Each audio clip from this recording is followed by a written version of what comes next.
രക്തസാക്ഷി ഫണ്ട് പിരിവുമായി ബന്ധപ്പെട്ട് രക്തസാക്ഷിക്ക് ആ കുടുംബത്തിന് വീട് വച്ചു നൽകുന്നതുമായി ബന്ധപ്പെട്ട് പാർട്ടി ഓഫീസ് പണിയുന്നതുമായി ബന്ധപ്പെട്ട് ആ ഫണ്ടിൽ പിരിവിൽ വലിയ ക്രമക്കേട് എന്ന വിവരങ്ങൾ പുറത്തുവരുന്നു.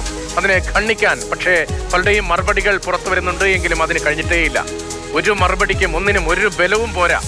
വി കുഞ്ഞികൃഷ്ണന്റെ നേരത്തെ ഏരിയ കമ്മിറ്റി സെക്രട്ടറി ഇപ്പോഴത്തെ ജില്ലാ കമ്മിറ്റി അംഗത്തിന്റെ ആരോപണത്തെ തടയിടാൻ പോകുന്ന ഒരു കാര്യവും ഇതുവരെയും വിശദീകരിക്കാൻ CPM ജില്ലാ സെക്രട്ടറി KK രാഗേഷിനോ സംസ്ഥാന സെക്രട്ടേറിയറ്റ് അംഗം MV ജയരാജനോ ഇതുവരെയും സാധിച്ചിട്ട് അക്കാര്യം പാർട്ടി അണികൾക്കിടയിലും ഇടയിൽ മാത്രമല്ല ഇപ്പോൾ പൊതുസമൂഹത്തിലാകെ ചർച്ച ചെയ്യപ്പെടുകയാണ്.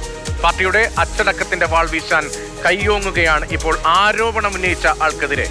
അല്ലാതെ ചോദ്യങ്ങൾക്ക് കൃത്യമായ വ്യക്തമായ മറുപടി പറയാതെ എങ്ങനെ തടിത്തപ്പാനാകും എന്നതിൽ ഒരു വ്യക്തതയുമില്ലാതെ പാർട്ടി ഉഴലുന്ന സാഹചര്യം.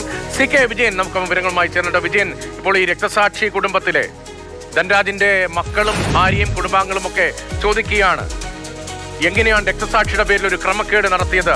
ആ ക്രമക്കേട് ചെയ്തവർക്കെതിരെ എന്ത് നടപടിയെടുത്തു? പാർട്ടിക്ക് തെളിവ് കിട്ടിയില്ലേ? ആ തെളിവ് ബോധിച്ചിട്ടും എന്തുകൊണ്ടാണ് നടപടിയെടുക്കാത്ത? അങ്ങനെ ഒരു ചോദ്യം വന്നാൽ എന്ത് മറുപടി പറയും? ആരാണ് CPM എത്രത്തോളം പ്രധാനമാണ് ധനരാജ് എന്ന രക്തസാക്ഷി? സ്വാഭാവികമായി CPM-നെ സംബന്ധിച്ചിടത്തോളം അല്ലെങ്കിൽ ഏതൊരു കമ്മ്യൂണിസ്റ്റ് പാർട്ടിയെ സംബന്ധിച്ചിടത്തോളവും വളരെ പ്രധാനപ്പെട്ടതാണ് രക്തസാക്ഷിത്വം എന്ന് പറയുന്നത്. രക്തസാക്ഷിയുടെ ചോരയിലും ജീവനിലും പടുത്തുയർത്തതാണ് ഈ പ്രസ്ഥാനം എന്നതാണ് അവരുടെ പ്രഥമമായ പാർട്ടി വാക്യം തന്നെ. അതിന് അത്തരത്തിലുള്ള ഒരുപാട് സംഭവങ്ങൾ ഒരുപക്ഷെ കണ്ണൂരിൻ്റെ പരിസരങ്ങളിലുമായി ഇപ്പോഴല്ല നേരത്തെ മുതൽ തന്നെ പാർട്ടിയുടെ രൂപീകരണത്തിന് മുന്നേ തന്നെ ഉണ്ടായതാണ്. അതുകൊണ്ട് ഓരോ പാർട്ടി പ്രവർത്തകനെ സംബന്ധിച്ചിടത്തോളം രക്തസാക്ഷി എന്ന് പറയുന്നത് അവരുമായി നേരിട്ട് അടുപ്പമുള്ള, ബന്ധമുള്ള, ആരാധനയുള്ള, ഇഷ്ടമുള്ള ആൾക്കാരാണ്. അത് നമ്മൾ ഏതൊക്കെ ഭാഷയിലും വാക്കുകളിൽ പറഞ്ഞാൽ പോലും അത്രമാത്രം അത് നമുക്ക് പ്രകടിപ്പിക്കാൻ പോലും കഴിയില്ല. അതൊരു പ്രത്യേകതരം വികാരമാണ്. ആ വികാരത്തെയാണ് ഇപ്പോൾ വ്രണപ്പെടുത്തിയിരിക്കുന്നത്. അതുതന്നെയാണ് പാർട്ടിയെ സംബന്ധിച്ചിടത്തോളം ന്യായീകരിക്കാനും നീതീകരിക്കാനും വ്യാഖ്യാനിച്ച് ബലപ്പെടുത്താനും കഴിയാത്ത കാര്യമായി മാറിയിരിക്കുന്നത്. അതുകൊണ്ട് രക്തസാക്ഷി ഫണ്ട് മോഷ്ടിക്കുക, രക്തസാക്ഷി ഫണ്ടിൽ കൃത്രിമം കാണിക്കുക എന്നൊക്കെ പറയുന്നത് ഏറ്റവും അധമമായ, പാർട്ടിയെ സംബന്ധിച്ചിടത്തോളം ഏറ്റവും അധമമായ പ്രവർത്തനമാണ്. അതിനപ്പുറത്തേക്ക് അധമമായൊരു പ്രവർത്തനം വേറെ ഉണ്ടാകില്ല. അങ്ങനെയുള്ളൊരു സാഹചര്യത്തിൽ ധനരാജിനെ പോലെ ഉശിരനായ ചെറുപ്പക്കാരൻ 38-ാമത്തെ വയസ്സിൽ രക്തസാക്ഷിത്വം വഹിക്കുന്നു.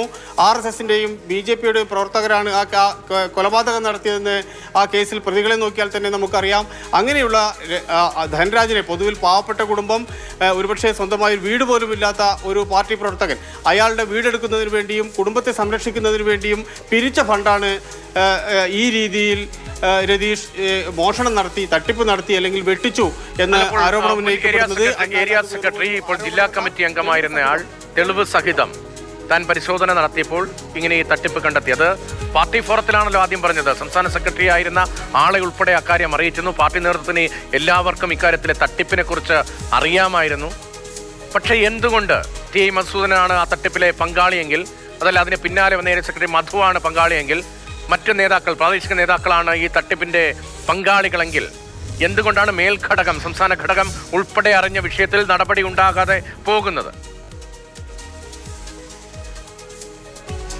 സ്വാഭാവികമായി ഇത്തരത്തിൽ ഒരു ധനാപഹരണം നടന്നു കഴിഞ്ഞാൽ CPM-നെ സംബന്ധിച്ചിടത്തോളം അത് അങ്ങേയറ്റം അപലപിക്കപ്പെടുകയും അയാൾക്കെതിരെ നടപടി ഉണ്ടാവുകയും ചെയ്യുക, അതാണ് സാധാരണ രീതിയിൽ പാർട്ടിയിൽ കണ്ടുവരുന്ന ഏറ്റവും മാന്യമായ രീതിയിലുള്ള പ്രതികരണം അല്ലെങ്കിൽ പാർട്ടി രീതി.